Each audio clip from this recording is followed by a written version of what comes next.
करनी वाली क्या है? डेरी मिल्क का वो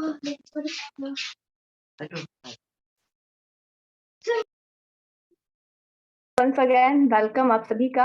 हमारा जूम मीटिंग फिर से कहते हैं ना एंड हो चुका था क्योंकि 40 मिनट्स का था, तो वंस अगेन आप सभी का वेलकम है। और अब बारी है एक ऐसे स्पीकर, एक ऐसे वक्ता को सुनने की जिनके बारे में अगर मैं बात करूं तो उन्होंने पीएचडी तक की एजुकेशन की है जेएनयू न्यू दिल्ली से। उसी के साथ साथ उन्होंने बहुत सारी बुक्स अपनी उन्होंने पब्लिश कराई हुई हैं। इतिहास और राष्ट्रवाद, भारतीय उपन्यास और आधुनिकता, शताब्दी का प्रतिपक्ष, भारत एक आत्म संघर्ष, कहानी, विचारधारा, यथार्थ, इस तरीके से उन्होंने बहुत सारी चीजों का यहाँ पर अपना अलंकृत हुआ है और उसी के साथ साथ बहुत सारे सम्मानों से भी वो अलंकृत किए गए हैं। तो चलिए उनका वेलकम करते हैं। आप सभी की एक्साइटमेंट और जो उनके बीच में उनको कॉल करना चाहूंगी। So now please everyone welcome on the screen a very respected personality who is none other than one and only Dr. Vaibhav Singh sir. Yes sir, welcome on the screen sir. आपका बहुत बहुत स्वागत है sir. Most welcome sir. तो आज की सभा में शामिल सभी विद्वज्जन, विशेष आभार रामनारायण तिवारी जी का, और ये अवसर मिला आप लोगों से बातचीत करने का। और विषय बड़ा मौजूद है, बड़ा प्रासंगिक है, क्योंकि शिक्षा एक ऐसा इस समय चारागाह बना हुआ है कि बड़ी बड़ी मल्टीनेशनल कंपनियां, बड़े बड़े उद्योगपति, बड़े बड़े शिक्षा माफिया, नेता, कोई ऐसा वर्ग नहीं है जो इस समय शिक्षा को इस समय पके हुए फल की तरह नहीं देख रहा है। सबको लग रहा है कि बस यही जो है वो इन्वेस्टमेंट करो, पैसा कमाने का ये सबसे बड़ा जरिया है। और ऐसे समय में शिक्षा और लोकतंत्र पे बात करना मुझे लगता है कि एक जरूरी दायित्व है, क्योंकि कोई शिक्षा को बाजार से जोड़ के बात कर रहा है, कोई शिक्षा को सैन्य बल से जोड़ के बात कर रहा है, कोई शिक्षा को केवल नैरो वोकेशनल टर्म्स में केवल रोजगार से जोड़ के बात कर रहा है।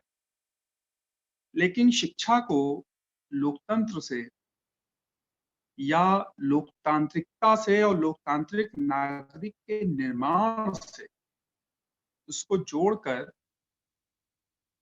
देखने वाले लोग बड़े दुर्लभ होते जा रहे हैं। वो हैं, लेकिन उनकी आवाज बड़ी हाशिए की आवाज है, क्योंकि पहले ऐसी स्थिति नहीं थी। आज से 15-20 साल तक, आज से 15-20 साल तक एजुकेशन और डेमोक्रेसी के संबंधों पे बात करना बड़ा सरल था। अब धीरे धीरे वो कठिन होता जा रहा, और शायद उसकी वजह यह है कि जो है वो इस बीच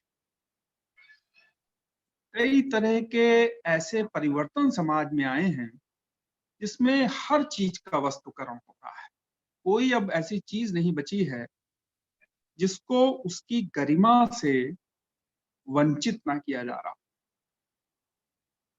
हर चीज। तो उसमें अब शिक्षा भी ऐसी ही स्थिति है, बकरे की मां कब तक खैर मनाएगी वाली स्थिति। तो उदारवाद के मुखौटे में जो अनुदारवाद का की आंधी चल रही है, उसमें जो है वो शिक्षा को एक तरह से उसको लोकतंत्र से फ्री कर दिया गया है, और मनुष्यता के या एक व्यापक नागरिकता के सवालों से उसको एक तरह से उसका वहां पे उसको डिटैचमेंट कर दिया गया है। और ये पूरा का पूरा ये जो दौर है, ये कई बार जैसे कि लोकतंत्र के बारे में, लोकतंत्र से आप एक समय ही बहुत ही आशाएं भी पाल सकते हैं और उससे निराशाएं भी पाल सकते हैं। लोकतंत्र एक तरफ बहुत ही मीनिंगफुल पॉलिटिकल एक्सरसाइज है, तो दूसरी तरफ उसमें जो बहुत ही शोर शराबा चिल्लपों है, उससे भी आप जो है वो थोड़ा सा कुंठित होते हैं। वैसी ही स्थिति शिक्षा को लेकर है। कुछ लोग शिक्षा के क्षेत्र में अच्छा काम कर रहे हैं, लेकिन आमतौर पे शिक्षा को जो है वो एक मुनाफे का, एक व्यावसायिक गतिविधि के तौर पे देखा जाने लगा। इसमें अब कोई संदेह नहीं। और इसीलिए मैंने कहा कि ऐसे दौर में लोकतंत्र पे हमें विचार करना होगा, क्योंकि अगर एक बेहतर शिक्षा नहीं बचेगी, तो एक बेहतर लोकतंत्र नहीं बचेगा। ये बिल्कुल संभव नहीं है कि हम स्कूल के स्तर पे, कॉलेज के स्तर पे, विश्वविद्यालयों के स्तर पे तो हम ऐसे नागरिक का निर्माण कर रहे हैं जो अपने को बहुत ही सामाजिक मूल्यों से जोड़कर नहीं देखता है।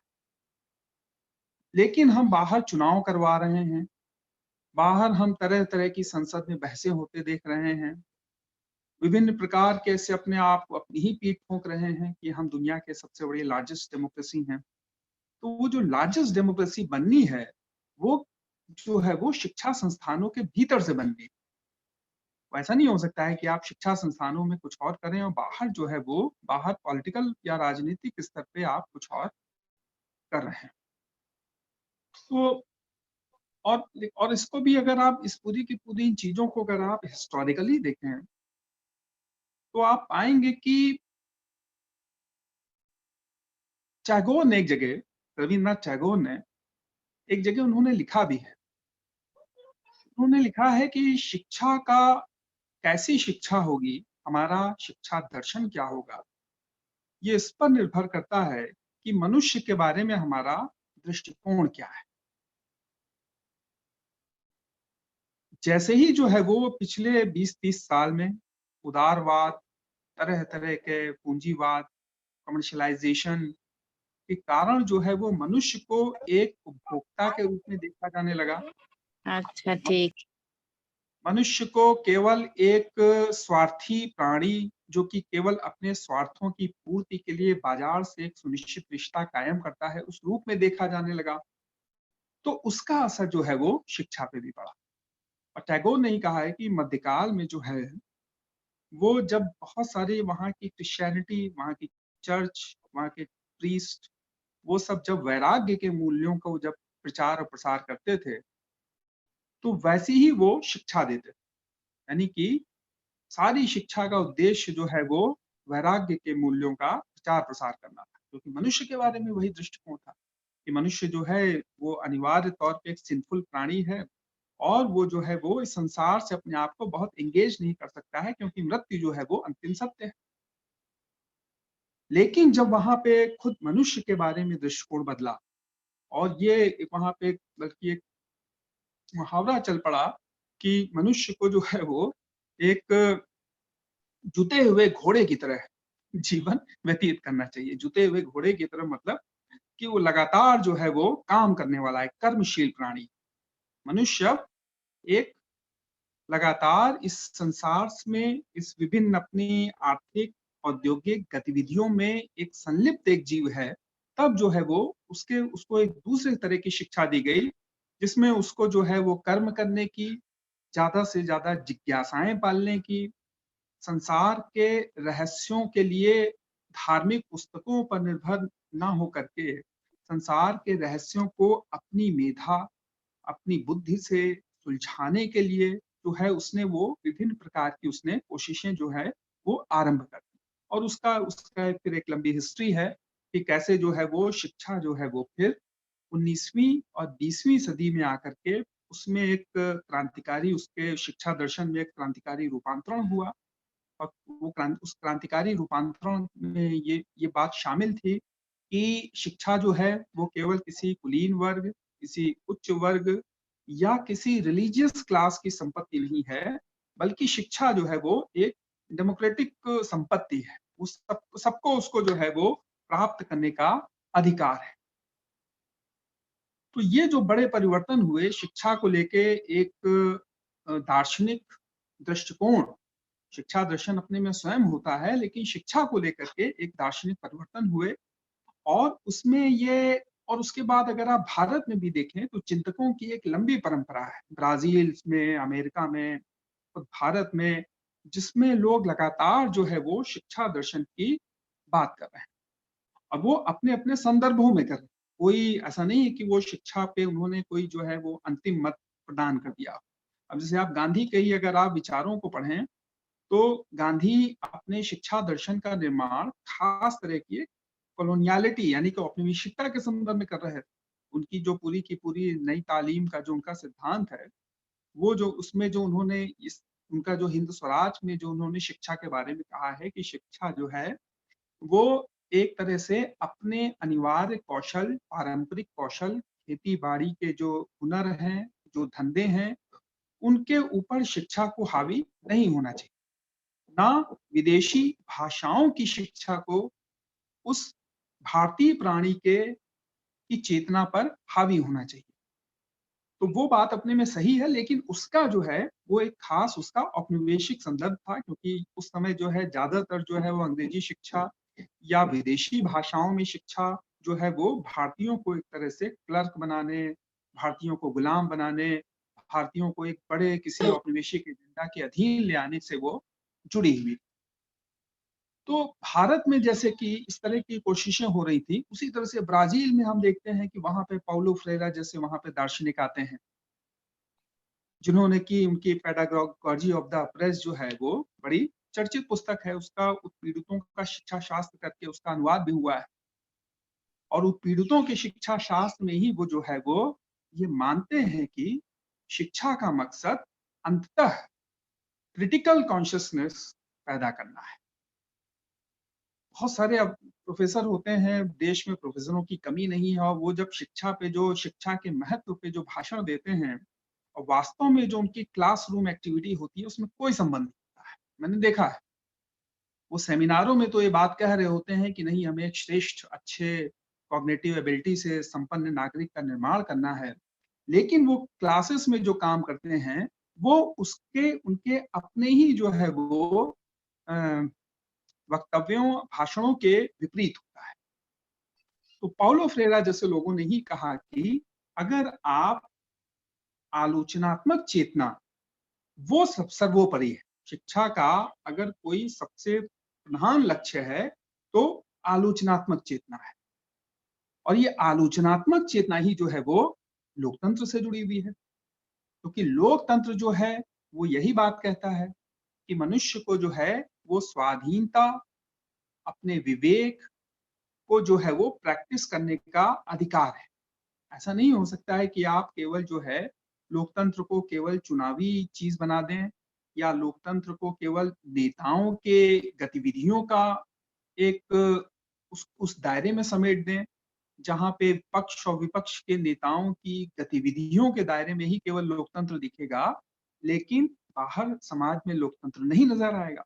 जैसे कि इस समय हो रहा है, टीवी चैनल खोलें तो लगाएगा कि सभी नेता इस समय जो है वो चुनाव और विभिन्न प्रकार की गतिविधियों को मेरे को प्रैक्टिस कर रहे हैं, लेकिन आपके कामकाज के स्थल पे, आपके परिवारों में, शिक्षक और विद्यार्थी के आपसी रिश्तों में, आपके साथ अब आपके अपने पड़ोसियों के साथ रिश्तों में, आपके अपने जो है वो एक तरह से अपने वरिष्ठ अपने सहकर्मियों से आपके रिश्तों में, वहां पे लोकतंत्र जो है वो अपनी उस वांछित एक स्थिति में नहीं है जैसा कि उसको होना चाहिए। तो ये जो एक बड़ा संकट है कि आप शिक्षा के माध्यम से एक जो आलोचनात्मक चेतना है, जब आप उसका निर्माण करेंगे तो लोकतंत्र के या समाज के सभी दायरों में वो फिर उस लोकतंत्र का विस्तार और विकास होगा। स्त्री पुरुष के संबंधों में, जातियों में, वर्गों में, पड़ोसियों में, सभी को जो है वो लोकतंत्र की जरूरत है। तो ये जो एक पूरा का पूरा एक मॉडल है पेडागॉजी ऑफ द ऑप्रेस्ड में, जो पाउलो फ्रेरा, मैं 2 किताबों का जो है वो खास तौर पे उसके बारे में बताना चाहता हूँ, जो कि अगर सुन रहे हो कोई, उनको पढ़ना चाहिए। और दूसरी है जॉन डेवी की किताब, अभी पहले भी ज़िक्र हुआ था, लेकिन उनकी उस किताब का नहीं हुआ था, school and society. School and society काफ़ी पहले लिखी गई थी, लेकिन पेडागॉजी ऑफ द ऑप्रेस्ड जो है वो 1968 और 70 के आस-पास वो लिखी गई थी, और उसका बड़ा प्रभाव जो है वो दुनिया भर में है।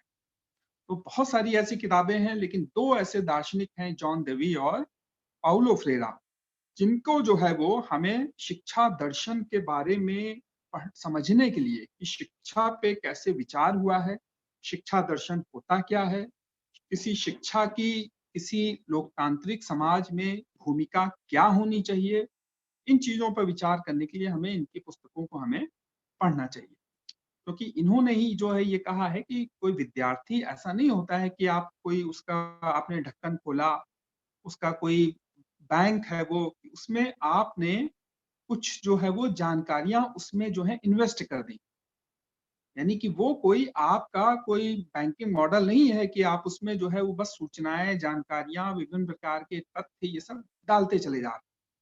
बल्कि कम से कम अपने विद्यार्थी को में आपको सीखने और समझने के प्रति एक आनंद का भाव पैदा होना चाहिए, जॉय ऑफ लर्निंग।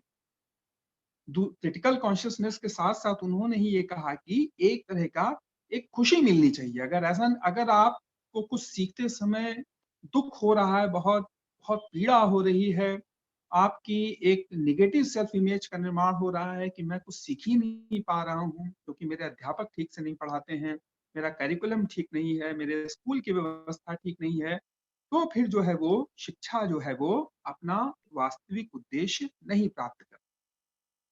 तो किसी भी चीज को सीखने में, समझने में जो एक खुशी, आनंद का जो तत्व होना चाहिए, उसकी खोज करने के लिए जो है वो इन इन इस तरह के पाउलो फ्रेरा जैसे लोगों ने उसको जो है वो शिक्षा दर्शन में मुख्य तौर पे उन्होंने शामिल किया है। और दूसरी सबसे बड़ी चुनौती ये है कि पूरा का पूरा हमारे यहाँ जो शिक्षा की पद्धति है, उसमें चुप्पी, यानी कि चुप रहने पे बहुत अधिक महत्व दिया जाता है। Culture of silence. केवल जो है वो शिक्षक जो है वो एक अथॉरिटी है, एक पावर है, और बाकी विद्यार्थी जो हैं वो उसके साथ ठीक से जो है वो संवाद करने में झिझकते हैं। अब अगर यूनिवर्सिटियों में, कॉलेजों में, स्कूलों में अगर टीचर और स्टूडेंट के बीच अगर संवाद नहीं होगा तो कहाँ होगा? डायलॉग की जो संस्कृति है, जो कि डेमोक्रेसी में, लोकतंत्र में सबसे बड़ी चीज होती है।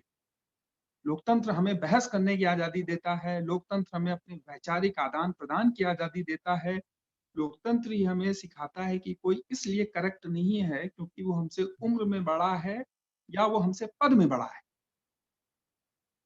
ये तानाशाही की व्यवस्था तो ये कह सकती है कि जो व्यक्ति आपसे पद में बड़ा है, आपसे आयु में बड़ा है, संपत्ति के मामले में आपसे बड़ा है, वही सही है। लोकतंत्र जो है कम से कम इस बात की, इस मान्यता का प्रचार बिल्कुल नहीं करता। लोकतंत्र हमेशा कहता है कि किसी भी सत्य को आप तभी प्राप्त कर सके, उसके साथ डायलॉग और डिस्कोर्स की प्रक्रिया में जो है वो किसी सत्य का निर्माण होता है। किसी सत्य का निर्माण किसी शक्ति संबंध के दायरे में नहीं होता। उससे शक्ति का निर्माण तो हो सकता है लेकिन सत्य का निर्माण नहीं।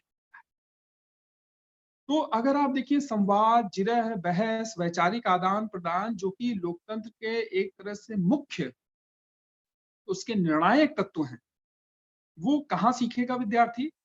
वो अपने शिक्षा संस्थानों में सीखेगा। और उन्हीं शिक्षा संस्थानों में अगर उसको डराने धमकाने, अगर उसको एक तरह से अज्ञानी मान करके उसको चुप रहने के लिए अगर प्रेरित किया जाएगा तो लोकतंत्र का जो है वो विकास नहीं हो। और शिक्षकों को भी जो है वो इस पाखंड से, इस ढोंग से कम अपने आप को बचाना होता है कि वो सारे विषय जानते हैं। कोई शिक्षक सारे विषय नहीं जान सकता। अधिक से अधिक शिक्षक ये कर सकता है कि उसमें विभिन्न ज्ञान के विभिन्न अनुशासनों, ज्ञान के विभिन्न आयामों के प्रति एक तरह का जेन्युइन लव, एक तरह का सौहार्दपूर्ण या उसमें एक वास्तविक प्रेम हो। यानी कि ज्ञान, विभिन्न ज्ञानानुशासन है, उसके प्रति अगर शिक्षक में अगर जो है जेन्युइन प्रेम नहीं होगा तो वो अपने विद्यार्थियों में भी जो है वो उसको नहीं पैदा कर पाए। तो मुझे ऐसा लगता है कि ये एक बड़ा ब्रिज है जो कि हमें हमें पैदा करना है कि हमारे शिक्षा संस्थान और बाहरी लोकतंत्र के बीच जो टूटता चला जा रहा है उसको जो है वो हमें फिर से जो है वो मजबूत करना है। क्योंकि ये एक लंबे समय से ये एक मान्यता है कि आपका जो शैक्षणिक संस्थान हैं वो जो हैं वो नेशन बिल्डिंग, किसी भी तरह के वैज्ञानिक और तार्किक विचार के विकास के सबसे बड़े केंद्र हैं। और वही केंद्र अगर मनुष्य को अगर केवल उसको सीमित, अगर शिक्षा को केवल सीमित रोजगार परक अर्थ में अगर सीमित कर देंगे, या शिक्षा को केवल जो है वो एक ये कह सकते हैं कि बहुत ही सीमित अर्थ में लेंगे, उसकी वाइडर डिफिनीशन, उसकी व्यापक परिभाषाओं से अगर शिक्षा को वंचित कर देंगे, तो ऐसा लगेगा, तो ऐसा प्रतीत तो होगा कि हम बहुत सारे एजुकेटेड क्लास का निर्माण कर रहे हैं, लेकिन वो वास्तविक अर्थ में वो शिक्षित नहीं हो।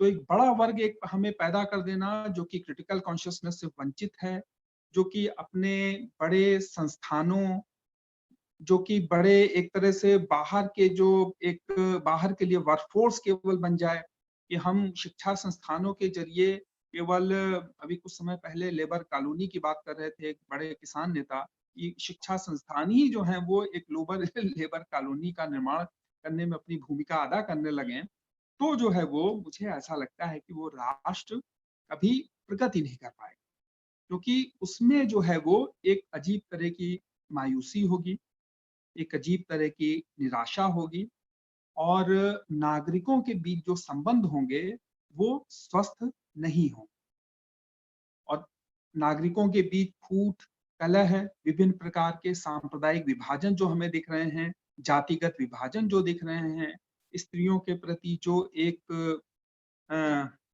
अस्वस्थ दृष्टिकोण दिखता है, उस सब के पीछे जो है वो एक यही स्थिति काम कर रही है कि हमने अपनी शिक्षा प्रणाली, अपने शिक्षा संस्थानों को हमने जो है वो एक एक्टिव कॉन्शियस लर्निंग के सेंटर में हमने अभी तक जो है वो विकसित नहीं किया है। और जो थोड़े बहुत विश्वविद्यालय थे, बहुत कम विश्वविद्यालय थे, उनको भी जो है वो हम अपनी कट्टरता, अपनी सोच संबंधी कट्टरता से हम उनको बर्बाद कर रहे हैं। और सोच संबंधी कट्टरता वो किसी भी तरह के शिक्षा की भी शत्रु है और लोकतंत्र भी, क्योंकि जो लोकतंत्र जो होता है वो एक उदार हृदय, एक बड़े दिल की एक चीज होती है। एक विद्यार्थी जो होता है वो सारे समय शिक्षा नहीं प्राप्त करता रहेगा, वो बाहर जीवन के क्षेत्र में निकल जाता है, लेकिन जब वो शिक्षा प्राप्त करे तो कम से कम एक बड़ा एक उसके पास एक व्यापक उदार दृष्टिकोण हो, लोकतांत्रिकता हो, और वो जो है वो अपने सामाजिक राष्ट्रीय दायित्वों के प्रति वो अपने आप को लगातार री एग्जामिन करता रहे। वो ऐसा ना सोचे कि नहीं उसने सब कुछ जो है वो अपनी सोशल नेशनल रिस्पॉन्सिबिलिटी को सीख लिया है, जो भी उसको रिस्पॉन्सिबिलिटी है उसको जो है उसकी परीक्षा।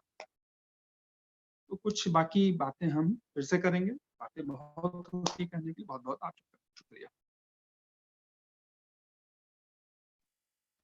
धन्यवाद। अगर कोई सवाल हो तो हम उन सवालों को हम ले सकते हैं। बहुत बहुत धन्यवाद सर। आपका वक्तव्य निश्चित रूप से हमारे लिए बहुत ही प्रभावकारी है। सीखने और समझने में आनंद का भाव होना चाहिए, शिक्षण में बहुत बड़ी बात है सर। ये निश्चित रूप से अगर यह भाव सभी के अंदर हो तो जो हमारे शिक्षण की प्रविधि है, जो हमारी शिक्षण की स्थिति है, जो वह बहुत ही स्वच्छंद गति से और बहुत गति से प्रभावी होगा। आपने अपने वक्तव्य इस संगोष्ठी में दिए सर, बहुत बहुत आपका धन्यवाद। और अगर किसी का प्रश्न हो तो पूछा जा सकता है, जैसा कि सर ने कहा, अगर कोई क्वेश्चन पूछ सकता है तो पूछ सकते हैं। मुझे लग रहा है किसी का हैंड रेज नहीं हो रहा है। आकांक्षा। यस सर, आपका बहुत बहुत धन्यवाद सर, तहे दिल से शुक्रिया। वाकई में आपने बहुत ही सरल शब्दों में हमें बताया, और वाकई में आपने जो बताया वो कहते हैं ना, दिल से दिमाग तक पहुंच गया, क्योंकि आपने जो बताया वो शब्द काफी प्रभावित थे। और आपने जो बताया कि वाकई में जरूरी है कि जो स्टूडेंट पढ़ाई करते हैं, अगर हम बच्चे पढ़ाई करते हैं तो उसे जरूरी है कि उसे एक एंजॉयमेंट के साथ पढ़ें। हम जो भी चीजें पढ़ते हैं कहीं फोर्स के साथ नहीं, कहीं ऐसा ना हो कि हम किसी सैडनेस से पढ़ रहे हैं। हैप्पी माइंड से जब हम पढ़ते हैं, एंजॉयमेंट के साथ, जॉयफुल मोमेंट के साथ पढ़ते हैं, तो सारी चीजें हमारे अंदर प्रवेश करती हैं। तो जरूरी है एक ऐसा इन्वायरमेंट क्रिएट करना कि स्टूडेंट्स पढ़ाई में एक एंजॉयमेंट ले सकें, एक जॉयफुल मोमेंट के साथ पढ़ाई कर सकें। तो thank you so much sir, आपका बहुत बहुत धन्यवाद हमारे बीच आने के लिए और इतनी ग्रेट नॉलेज देने के लिए। और उसी के साथ हमारे बीच में उपस्थित है respected personality doctor Nilim Tripathi sir, आपका भी बहुत बहुत स्वागत है आज के इस शानदार के प्रोग्राम में। और आगे मैं कॉल करना चाहूंगी इस प्रोग्राम को कंटिन्यू करते हुए आज के प्रमुख वक्ता जो कि हमारे बीच में जो और ही डायनेमिक पर्सनालिटी हैं और जिनको कि आप सभी जानते हैं, जो टीचर थॉट चैनल के चेयरमैन रिस्पेक्टेड पर्सनालिटी, जिन्होंने, अगर उनके बारे में मैं बात करूं तो आप सभी जानते हैं, फिर भी थोड़ा आइडेंटिफिकेशन करना चाहूंगी सर का। जिन्होंने अपनी, अगर स्टडी में बात की जाए तो जिनका डिपार्टमेंट इंग्लिश है पीजी कॉलेज गाजीपुर से और चेयरमैन है वो। उसी के साथ साथ तो please everyone welcome on this screen very respected personality who is none other than one and only doctor Ram Narayan Tiwari sir. Yes sir, आपका बहुत बहुत स्वागत है आज के इस शानदार से प्रोग्राम में।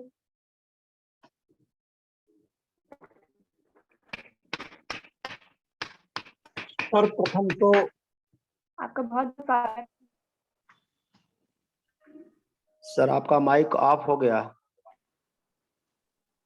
जिन लोगों ने अपना माइक अनम्यूट करें। इस चैनल पर आए, सुनाई नहीं दे रहा है? सुनाई पड़ रहा है सर, ठीक है। कंटिन्यू। आए, लेकिन जो विषय है शिक्षक और लोकतंत्र, क्योंकि शिक्षक जो होता था, पहले भी शिक्षक होता था, वो सामाजिक मूल्यों और परंपराओं को संवर्धन करता था और रक्षा करता था। लेकिन अब एक प्रश्न उठता है कि जो लोकतांत्रिक व्यवस्था हम लोगों ने लिया है, जैसे कि वैभव जी ने कहा, ऋषि चौबे जी ने कहा, अनिल जी ने कहा, तो हम लोग को ये देखना है कि ये जो लोकतांत्रिक प्रक्रियाएं हैं, ये तो लोकतंत्र का हमने परिभाषा दे दिया, शिक्षा का परिभाषा दे दिया, व्यवस्था को बता दिया। लेकिन एक चीज तो हम लोग को देखना ही पड़ेगा कि जो हम लोग लोकतंत्र का ढांचा लिए हैं, क्या शिक्षा में वो लोकतंत्र है कि नहीं,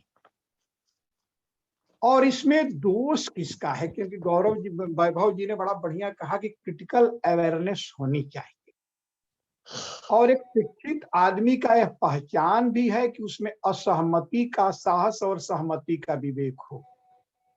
अगर ये दोनों नहीं है तो समझिए कि वो शिक्षित है ही नहीं। लेकिन जो आज की व्यवस्था है लोकतंत्र की, जो आज की व्यवस्था लोकतंत्र में चल रही है हमारे, और शिक्षा में तो मैं देखता हूं कि ये शिक्षा व्यवस्था हमारे दास तंत्र की ओर अग्रसर हो रही है। वहां कैसे शिक्षक बचा पाएगा।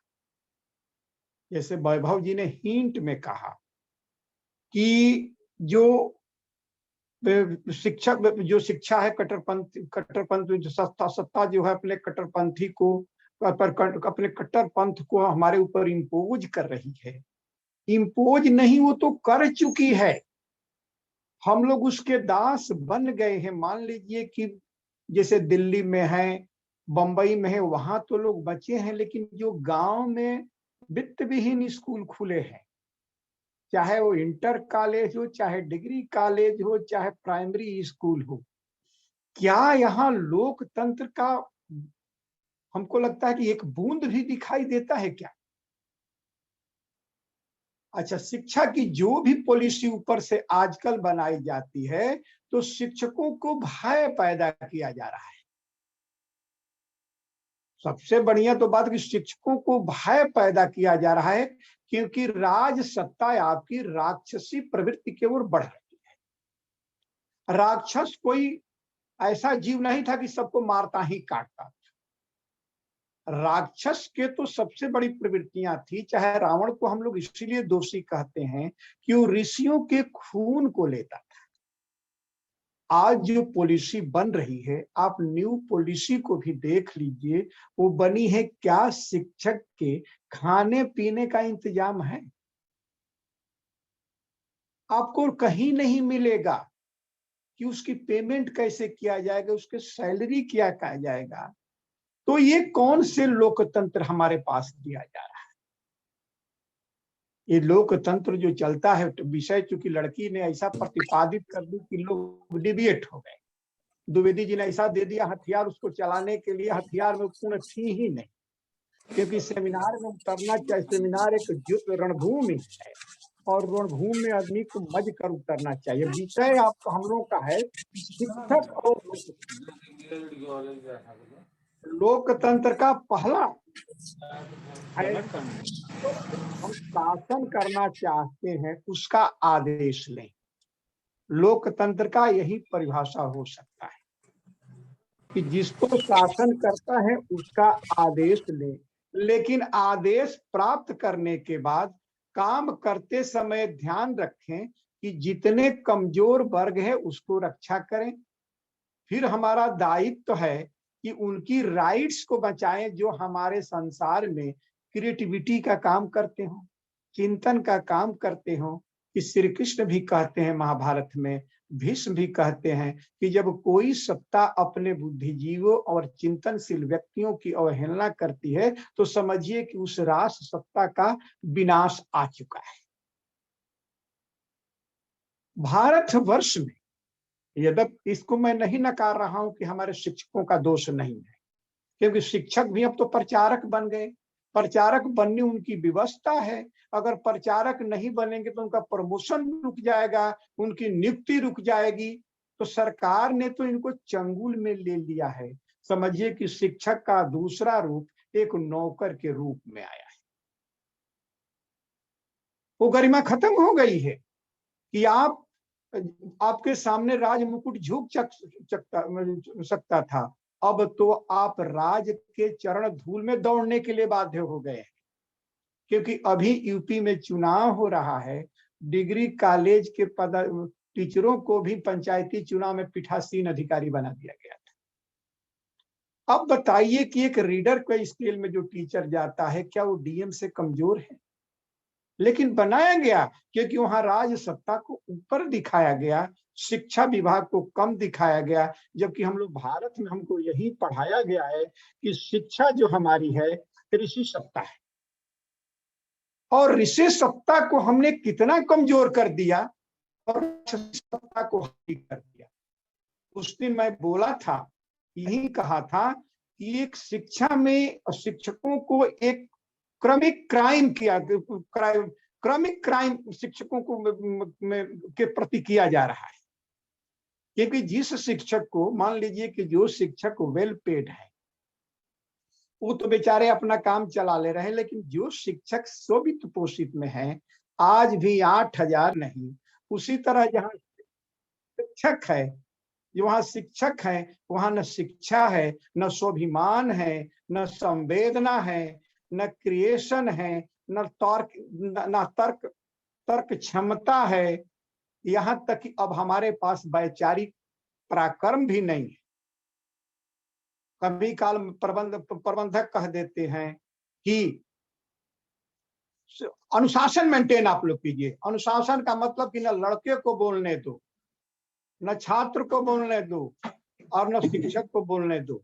ऐसी विषम स्थिति में आप जो लोकतंत्र और शिक्षक का जो हम लोगों ने विषय पर बात कर रहे हैं, ये सफल नहीं हो पाएगा।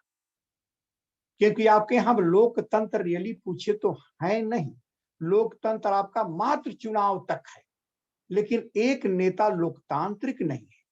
उसी तरह जो आपका शिक्षक है, मैं तो देखता हूं कि उसमें न वो स्वाभिमान है और न उसमें वो पराक्रम है जो आपके अंदर वैचारिक सत्ता पैदा करे, असहमति का साहस दे, सहमति का विवेक दे। अब तो बेचारा आपको रटे रटाई क्वेश्चन है, उसी को बनाएगा। क्वेश्चन ऑब्जेक्टिव क्वेश्चन पूछा जा रहा है, वहां मुझे पर्सनालिटी विकास की कोई संभावना ही नहीं दिखाई देती। और जब पर्सनालिटी विकसित नहीं होगी तो वहां कहाँ मैं समझता हूं कि वहां चरित्र बन पाएगा। जो आजकल शिक्षा में की व्यवस्था है, मशीन कॉपी चेक कर रहा है, अब ऑनलाइन रीडिंग आ गई। जहां संवेदना हमारी विकसित थी, वो विकसित होती थी, वो समाप्त हो गई। तो यह समस्या हम लोग के बीच में जबरदस्त खड़ी हो गई है। दोनों को बचाने के लिए शिक्षक को ही बोलना पड़ेगा। और जो व्यक्ति हमसे कहता है कि शिक्षक में भय पैदा करो कि मास्टर को कंट्रोल करना है, तो जहां भय होगा वहां न चिंतन नहीं होगा, वहां कोई क्रिएटिविटी नहीं होगी, क्योंकि डराए आदमी के पास कोई रचनात्मकता नहीं होती है, न उसके पास लॉजिक होता है, न उसके पास असहमति की सांस होती है, न सहमति का विवेक होता है। ऐसी स्थिति में आपके देश में लोकतंत्र और शिक्षक दोनों संकट में हैं। यही मैं वाणी का विराम देता हूं, क्योंकि प्रमोद जी जुड़ गए हैं, उनको भी सुन लिया जाए।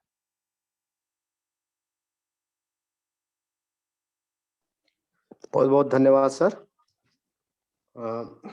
आपने शिक्षक और लोकतंत्र विषय से संबंधित तथ्यों को प्रस्तुत किया। निश्चित रूप से लोकतंत्र सिर्फ नेता नगरी तक ही दिखाई देती है, उसके बाद खत्म हो जाती है। तो आपने कार्यक्रम को बिल्कुल मोड़ दे दिया। आपका बहुत बहुत धन्यवाद। हमारे बीच में प्रमोद तिवारी सर शायद जुड़ गए हैं। मुझे दिखाई तो नहीं दे रहे हैं। डॉक्टर प्रमोद तिवारी सर अगर भी हमारे बीच में जुड़े हुए हैं तो सर का बहुत बहुत स्वागत है। और आज का जो विषय है शिक्षक और लोकतंत्र, सर आप अपने अभिव्यक्ति से, अपने वक्तव्य से हमें अभिसिंचित करें। शिक्षक और लोकतंत्र, डॉक्टर प्रमोद तिवारी सर।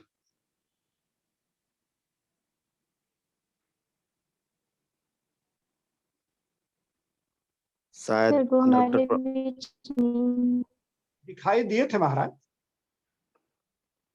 नहीं sir, doctor Pramod Tiwari sir तो नहीं दिखाई दे रहे हैं। नहीं, हमको दिखाई दिए थे। प्रोफेसर नीलिम त्रिपाठी सर हैं। तो नीलिम त्रिपाठी जी से बोलवाइए।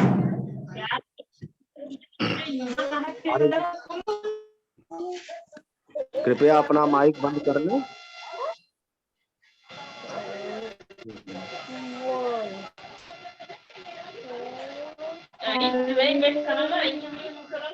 आकांक्षा